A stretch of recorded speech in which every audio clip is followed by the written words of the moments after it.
उल्टा है, कार उल्टा है, उल्टा।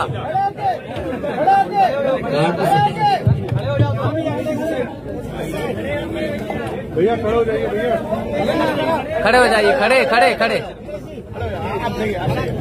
तुम लोग एक कैमरा पे बैठ जाओ, बिना बैठ जाओ, बैठ जाओ। तुम मत खड़ो यार। मोबाइल नीचे करो यार। जानबूझ करके उन्होंने सबसे तगड़े लंबे पुलिस अफसर को सामने लगाया और जैसे फिल्मों में नहीं कोई गाड़ी रोकी जाती है उस तरीके से गाड़ी रोकने का प्रयास किया गया था नॉमिनेशन के दिन। क्या ब्रीफिंग की गई है पुलिस को, उसका अंदाजा अंदर ही पता लग गया। जो पुलिस को ब्रीफिंग है वो ये है कि समाजवादी पार्टी को वोट ना पड़ने दिया जाए। अभी सुबह से लगातार शिकायतें आ रही हैं, केवल मैनपुरी लोकसभा की शिकायतें नहीं हैं, बल्कि रामपुर विधानसभा में जिस दिन से हम लोग वोट मांग करके आए हैं, जिस दिन से शुरुआत हुई है उस दिन से प्रशासन लगा हुआ है कि वोट ना पड़ पाए। वोट ना पड़ने के सब तरीके अपनाए जा रहे हैं। मैं जब वहां रामपुर गया,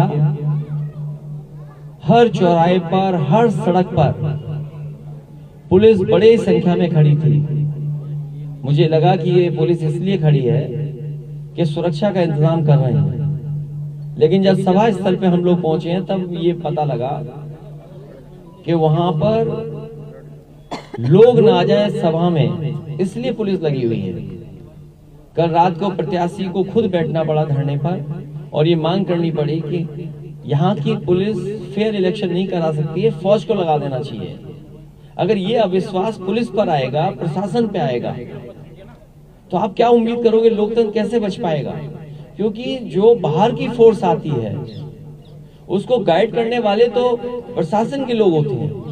आप कहीं भी देखेंगे जो बाहर की फोर्स आई है उसके साथ लोकल फोर्स रहती है, और लोकल फोर्स का इंतजाम है रास्ता दिखाना, कहाँ जाना है। बाहर की पुलिस को कैसे पता है ये समाजवादी पार्टी के समर्थन का मोहल्ला है, समर्थित लोगों का गांव है? तो रामपुर में फौज तक की मांग करनी पड़ गई। रामपुर में पहले तो वोट नहीं डालने दिया जा रहा है, कहीं भी किसी को निकलने नहीं दिया जा रहा है। जो वीडियो आ रहे हैं उसमें पुलिस चेक कर रही है। मुझे ये बताएं गाइडलाइन क्या है इलेक्शन कमीशन की? इलेक्शन कमीशन गाइडलाइन ये नहीं है कि आप पुलिस को ये आजादी दे दें कि आपका चेक करेंगे। जो उनके पास आईडी हैं, जो निर्धारित आईडी होते हैं उनके तहत जा रहे हैं, लेकिन उन्हें वोट के लिए वापस किया जा रहा है। कईयों पे लाठीचार्ज हुआ है, चोट आई है। मेरे पास पिक्चर्स हैं उनकी कि किस तरीके से वो घायल हैं उस समय। वहां से लगातार रामपुर से तस्वीरें आ रही हैं जिसमें कि ये लग रहा है कि पुलिस खुद लगी हुई है मार पिटाई के लिए। देखिए अगर सड़क पे कोई इस तरह पड़ा होगा तो क्या उम्मीद करोगे आप फेयर होगा इलेक्शन? क्या फेयर होगा इलेक्शन? तो ये तस्वीरें आ रही हैं जहां पर वोट नहीं डालने दिया जा रहा है। ये तो रामपुर की बात है। मैनपुरी की मैंने बताया कि पहले दिन से प्रशासन इस कोशिश में रहा कि वोट कैसे रोका जाए और यहाँ पर समाजवादी कार्यकर्ताओं के साथ अन्याय कैसे हो, दबाव बनाया जाए। नाम पूछे जा रहे हैं और भारतीय जनता पार्टी को खुली आजादी है, शराब बांट सकते हैं, कुछ भी कर सकते हैं। उनके गांव में कोई फोर्स नहीं जा रही। आखिरकार मैं ये जानना चाहता हूं जो बाहर की फोर्स आ रही है उसे ब्रीफिंग क्या हो रही है? क्या ब्रीफिंग ये हो रही है कि समाजवादी पार्टी के ये चिन्हित गांव है, इनमें जाइए, आप इनको डराइए, धमकाइए, भाषा का गलत इस्तेमाल करिए। ऐसी भाषाएं इस्तेमाल की जा रही है जो मैं आपसे शेयर भी नहीं कर सकता, वो भाषा बोली जा रही है।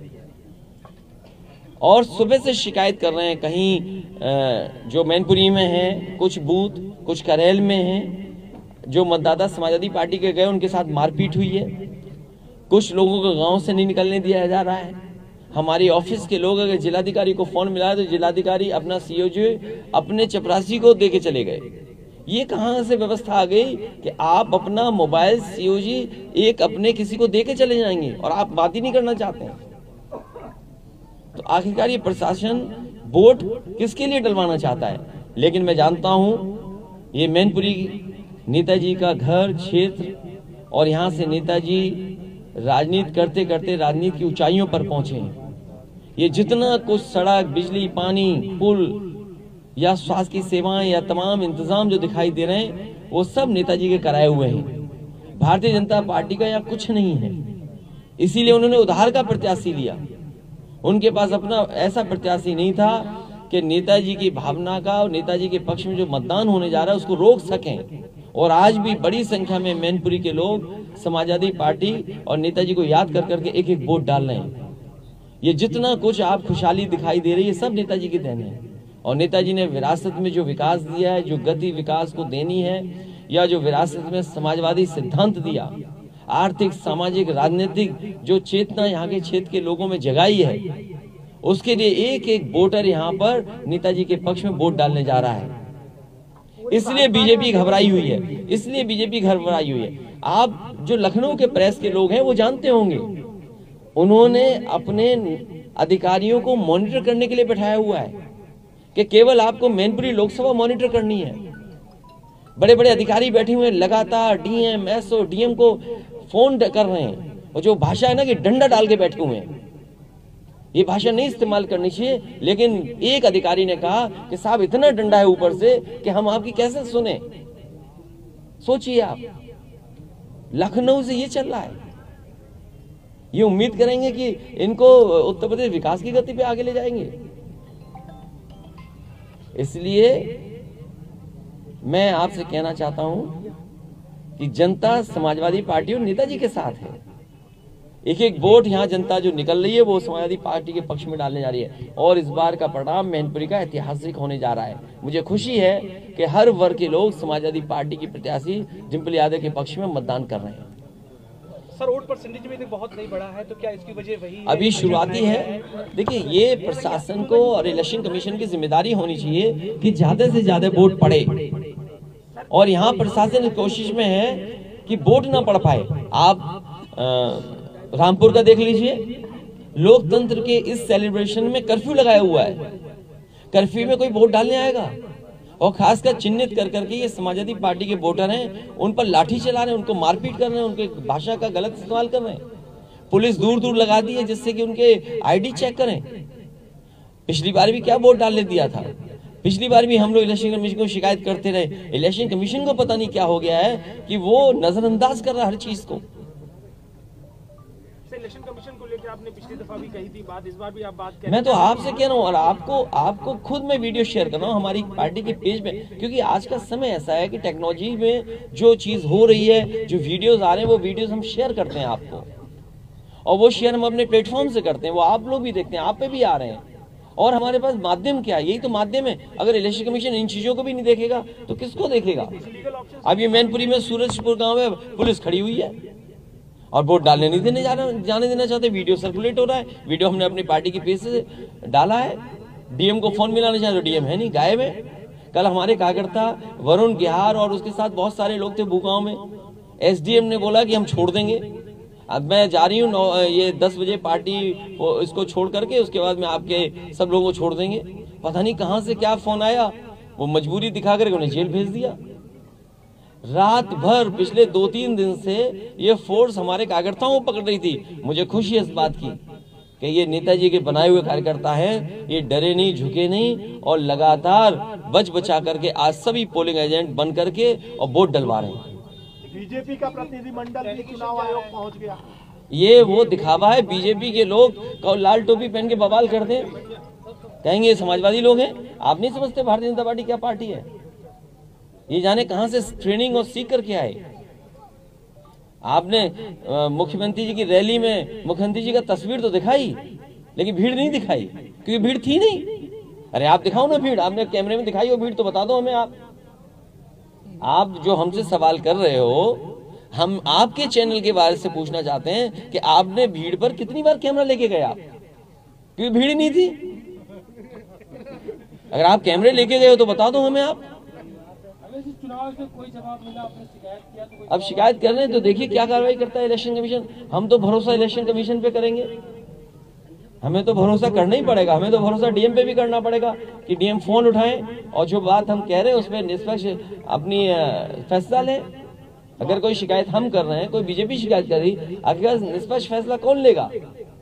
डीएम को लेना चाहिए निष्पक्ष फैसला। अगर आप पहले से ही माइंड मेकअप करके बैठे हुए हो, क्योंकि आपको कैमोफ्लेज करना है, आपको स्मोक स्क्रीन क्रिएट करनी है, स्मोक स्क्रीन क्रिएट करने के लिए बीजेपी, क्योंकि बीजेपी को चोरी करनी है। आप बताइए, जिला पंचायत के चुनाव में लूटा वोट, लोगों पे झूठे मुकदमे लगाए और उसके बाद प्रशासन से जो लोग विरोध करने गए इस चीज पे, उससे मुकदमे लगवा दिए। ये स्मोक स्क्रीन है। और ऑब्जर्वर को शिकायत की, ऑब्जर्वर ने कार्रवाई की, क्योंकि ऑब्जर्वर यहाँ के नहीं है, बाहर के हैं। अखिलेश जी, चाचा के करीबियों पर लगातार जो है पुलिस, चाचा नहीं, अब चाचा तो समाजवादी पार्टी के साथ उनका चुने साइकिल है। वो तो अच्छी बात है कि वो चले गए, वो बच गया ब्लॉक प्रमुख। उसको न जाने कितनी पुलिस ढूंढ रही थी उस समय, प्रधान वो ब्लॉक प्रमुख पति को न जाने कितनी पुलिस ढूंढ रही थी। क्योंकि आप इटावा के हो सकते हो तो आप ज्यादा जानते होंगे इन चीजों को। और सर, कल देर रात में आपके विधायकों का एक दल गया इलेक्शन कमीशन, कोई ज्ञापन लेने नहीं आया। आज सुबह से भी धरना चल रहा विधानसभा में। नहीं, इलेक्शन कमीशन क्या है, आंख बंद करके बैठा हुआ है, सो गए होंगे। उन्हें क्या, उन्हें थोड़ी पता है, उन्हें पता है कि चुनाव लड़ाना नहीं है, जो सरकार कहेगी वो हमें मानना है, तो इसे किससे शिकायत करें? 24 के लिए अखिलेश जी परिणाम का बावजूद ये ट्रेनिंग हो रही है 24 की, इससे अच्छी तैयारी करनी पड़ेगी विपक्ष के लोगों को। नगर निकाय का चुनाव है सर, क्या ईमानदारी मार्जिन बहुत अच्छा होगा, मार्जिन तो आप भी बताते हो कि इतना होगा। बीजेपी भी जानती है कि वो हार रहे हैं। मैंने तो वीडियो देखा कि बीजेपी के प्रत्याशी समाजवादी पार्टी के लिए वोट मांग रहा है। ये कोई बात है भाई? बीजेपी खुद जानती है वो हार रहे हैं। अखिलेश जी, महिलाएं बहुत सारी बूथ पे दिख रही हैं, क्या मैनपुरी अपनी पहली महिला सांसद इस बार जिता के भेजेंगे? मुझे खुशी है कि महिलाओं की भागीदारी बढ़ रही है और हमारी आपकी सबकी जिम्मेदारी होनी चाहिए, महिलाओं को प्राथमिकता दें, उन्हें आगे बढ़ाएं। सर, शिवपाल जी को पहले आप दूसरे दल का नेता बताते थे, उनको बोलते थे कि दूसरे दल के नेता है, गठबंधन के साथी है। आज के दिन क्या वो गठबंधन के साथी है कि सपा के नेता है, क्या परिचय? टेक्निकल चीजें आपको पहले से पता है, अगर टेक्निकल चीजें न पता हो तो सवाल आप पूछ सकते हो कि किसी प्रत्याशी को सिंबल कब दिया जाता है। अगर आपको ये टेक्निकल जानकारी होगी तो ये सवाल नहीं पूछ सकते आप। प्रेस कॉन्फ्रेंस में कहते थे सर कि वो हमारे गठबंधन के साथी है, दूसरी पार्टी के अध्यक्ष है। वो कब का है वीडियो था और बाद में क्या कहता था, ये आप बताओ ना। आप अभी भूमिका स्पष्ट कर दे सर। नहीं, भूमिका क्यों एक्सपर्ट कर, मैं आपसे जानना चाहता हूँ। जब आपको जानकारी नहीं है, रुक जा भाई, तेरा वोट नहीं है, इसको रोको भाई। तो इसलिए वो विषय नहीं है। विषय ये है कि वोट लोग डालने जाएं, उन्हें कोई पकड़े नहीं, प्रशासन निष्पक्ष हो और जो इलेक्शन कमीशन को मॉनिटर करना चाहिए या सरकार मॉनिटर कर रही है। अरे जिन्होंने कोई काम न किया हो, बताओ क्या काम किया यहाँ पर? ये सड़कें, ये पुल, ये बिजली, ये स्वास्थ्य सेवाएं, जनता के लिए जो फैसले, जो काम, बताओ। देश के प्रधानमंत्री जी ने कहा कि जानवर बहुत उत्तर प्रदेश में, उसके बाद भी आज तक सड़कों से जानवर नहीं हट पाए। अखिलेश जी, ममता बनर्जी हो या शरद पवार हो या बाकी लोगों का फोन आया आपके पास, इसका कोई फायदा हो रहा है? उससे तुम्हें क्या लेना देना? सुनवाई हो रही है आपको लग रहा है? चुनाव आयोग से लगातार आप लोग शिकायत कर रहे हैं, यहाँ से लेकर नहीं, कुछ जगह कार्रवाई। देखिए रामपुर खतौली में आप वीडियो देखिए, पुलिस किसी व्यक्ति को वापस कर रहा है। आधार का नंबर कैसे कोई याद रखेगा? आधार कार्ड भी एक आईडी है हमारा। और जब इलेक्शन कमीशन ये खुद कह रहा है कि हम वोटर लिस्ट से आईडी को ज्वाइन कराने जा रहे हैं, तो आईडी इलेक्शन कमीशन का प्लस आधार, ये दोनों एक ही चीज है। आप उनको वोट नहीं डालने दे रहे हैं, किसके निर्देश पे वोट नहीं डालने दे? इसलिए इलेक्शन कमीशन को ऐसे अधिकारी अगर दिखाई दे रहे हैं वीडियो पर जो वोट डालने वालों का रोक करके उनसे आईडी मांग रहे हैं और आईडी सही है उसके बाद घर भेज रहे हैं, ऐसों के खिलाफ कार्रवाई नहीं होगी तो लोकतंत्र खत्म हो जाएगा। ये तमाम वीडियो ऐसे हैं जहां पुलिस को आगे करके सरकार ने वोट रोकने की तैयारी की है। सर, अगर आप जीतते हैं, जेडीयू ने आपको सपोर्ट किया है, तो 24 के लिए अपोजिशन यूनिटी, मैं कहता हूं बहुत सारे विपक्षी दलों ने समर्थन किया है। बहुत सारे ऐसे दल हैं जिनके यहाँ पर संगठन नहीं है, उसके बाद भी उन्होंने समर्थन किया है कि विपक्ष की केवल एक डिम्पल यादव प्रत्याशी है यहाँ पर। यूपी के डिप्टी सीएम का एक बयान अखिलेश जी क्या नाम है आ रहा है कि चाचा भतीजे जो है दोनों लोग जो है वो जेल जा सकते हैं, एक जांच चल रही है, क्या कहना चाहिए? बहुत पुरानी खबर लाते हो, कौन सा चैनल है भाई तुम्हारा? जाने कब की खबर लाए हो यार। बीजेपी जिसको चाहती है उसे सिक्योरिटी दे देती है, माफियाओं को सिक्योरिटी दे देगी। अखिलेश जी, 2 शब्द प्रत्याशी भी बोले। नहीं, 2 शब्द क्या जाए, आप पूछिए उनसे, उनको भी जाने दो, कहीं जाएं अपना बूथ देखेंगे जाके, और डीएम को ढूंढेंगे, डीएम साहब कहाँ हैं। डिम्पल जी, आप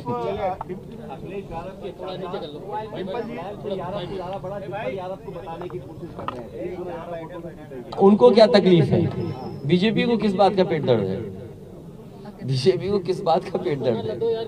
डिम्पल जी, अभी यहाँ का मतदाता वोट डाल रहा है, यहाँ की जनता वोट डाले। आपको ये कहना चाहिए, और देखिए आप सब पत्रकार हैं, आप उस दिन भी थे जिस दिन नेताजी प्रेस कॉन्फ्रेंस करने आए थे और शिलान्यास किया था एक्सप्रेसवे का। मैं आपसे ईमानदारी से कह रहा हूँ, जो आज हम इस बात के लिए गर्व करते हैं कि हमने देश का एक्सप्रेसवे सबसे कम समय में बना दिया। अगर हम किसी को योगदान, मतलब किसी की वजह से अगर बनाया है तो वो नेताजी थे, और आप में से ज्यादातर लोग उस दिन प्रेस में थे। याद कीजिए, नेताजी ने यही कहा था कि हम शिलान्यास तब करेंगे जब उद्घाटन की तारीख आप बता दोगे। उसमें जो जो कंपनी वाले लोग थे उनसे नेताजी ने कहा नहीं, माइक पे बोलिए आप याद कीजिए, शाहपुर जी पालन जी ने सबसे पहले बोला था, LNT ने बोला था, NCC कंपनी थी उसने बोला था, फिर यहाँ की एक लोकल कंपनी है उसने बोला था। और नेताजी की वजह से हम लोगों ने कोशिश कर करके, मेहनत करके इस एक्सप्रेसवे को समय पे बना दिया था। और उसके बाद में मैंने नेताजी से कहा कि जो हवाई जहाज, जो लड़ाकू विमान आप लेकर के आए थे उसको सड़क पे उतार करके उद्घाटन करेंगे।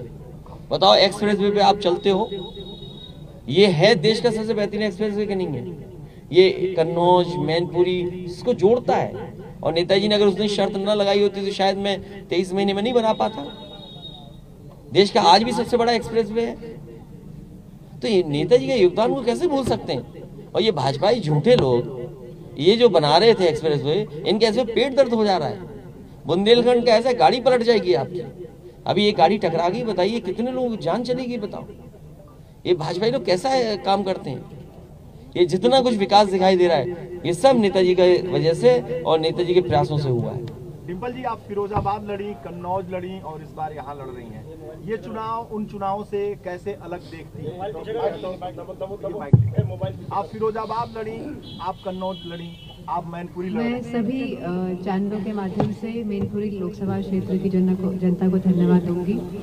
मैंने पहले भी कहा है, जब मैं कैंपेनिंग के लिए गई हूँ गांव-गांव, मैंने बोला है कि यह चुनाव नेताजी का चुनाव है और इस क्षेत्र के लोगों का चुनाव है, क्योंकि नेताजी ने कई दशक इस क्षेत्र से लड़े हैं, उभर के आए हैं, क्षेत्र को आगे बढ़ाने का काम किया है।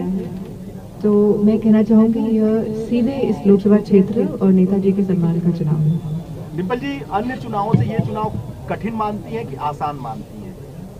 चुनाव होता है, कठिन और आसान नहीं होता है, हमको अपना 100% देना होता है।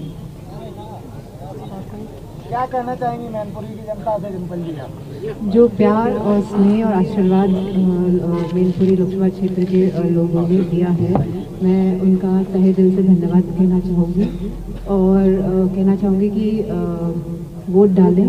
प्रशासन और सरकार चाहती नहीं है वोट प्रतिशत बढ़े, और लगातार अनकॉन्स्टिट्यूशनल वे में काम कर रहे हैं, अनडेमोक्रेटिक वे में काम कर रहे हैं ये लोग। ये हमारा अधिकार है कि हम वोट डालें, और जिस तरह के हथकंडे अपनाए जा रहे हैं सरकार द्वारा, प्रशासन द्वारा, मैं चुनाव आयोग से भी अपील करना चाहूँगी कि इस पे वह देखे, गहराई से देखे, और आने वाला जो लोकसभा चुनाव है 2024 का, उसमें भी इसी तरह के हथकंडे अपनाए जाएंगे, तो लोग भी सतर्क हो और चुनाव आयोग से भी अपील करेंगे।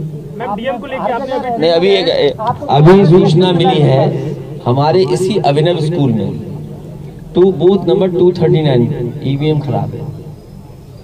अब बताओ, इतने चैनल खड़े हैं, आप लाइव कर रहे हो, बगल में ईवीएम खराब है, इसमें क्या कहोगे आप लोग? आधे घंटे प्रतिनिधिमंडल जो बीजेपी का गया है वो ईवीएम ठीक कराने गया है? सवाल पूछा जाए। अरे क्या आप लोग ये सब जानते हो बातें, क्यों ऐसा बात करते हो? सब बातें आप जानते आपका क्या कहना है? नहीं, हमारा ये कहना है कि ईवीएम ठीक हो, जल्दी वोट पड़वाए, नई ईवीएम लाए। इस तरह की शिकायतें और जगह से भी और जगह से जहाँ आ रही है वहाँ लगातार हमने शिकायतें की, कुछ जगह ठीक हुई, कुछ जगह बदल रही है। डिम्पल जी भी जाएंगी बूथ बूथ? आप चलेंगे साथ? नहीं जाएंगे, नहीं बिल्कुल, इनको जहाँ जाना चाहिए जा सकते हैं, हम ही नहीं जा सकते। हम जाएंगे तो दिक्कत होगी, प्रत्याशी वो कहीं भी जा सकते हैं। मैं प्रेस के लोगों का धन्यवाद देता हूँ, हर बार की तरह आज फिर से एफए में आप लोग आए, बहुत बहुत धन्यवाद आप सबका, बहुत धन्यवाद।